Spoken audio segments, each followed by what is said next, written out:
Bonjour à tous, aujourd'hui nous continuons sur notre pyramide de Maslow et les différents besoins des enfants et des adolescents.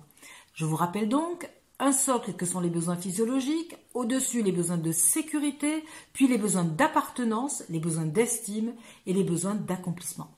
Nous repartons sur les besoins physiologiques et nous parlons de ce qui est le plus naturel et le plus évident, mais sur lequel on ne s'arrête pas toujours, qui est la respiration.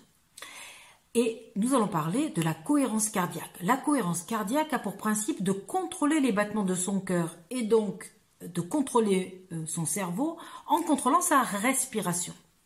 Une respiration calme permet de réguler son rythme cardiaque.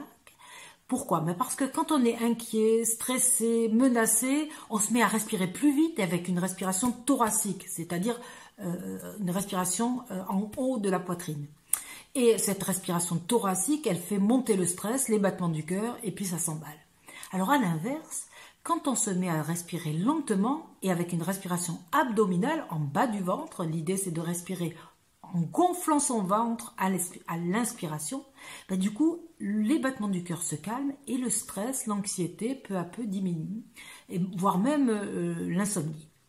La cohérence cardiaque, c'est donc un état d'harmonie entre le système nerveux sympathique, celui qui est notre accélérateur, et puis le système parasympathique qui est celui du frein.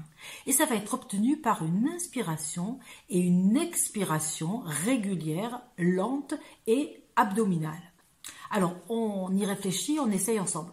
L'idée c'est, je respire par le nez, je fais une respiration abdominale, et puis j'inspire 5 secondes, j'expire 5 secondes.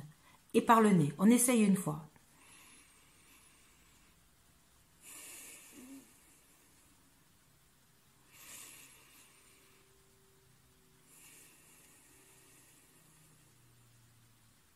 Vous voyez, peu à peu, on arrive à respirer de plus en plus lentement. Et du coup, on gagne en relaxation et en détente. À demain pour une nouvelle petite réflexion sur nos besoins et ceux de vos enfants.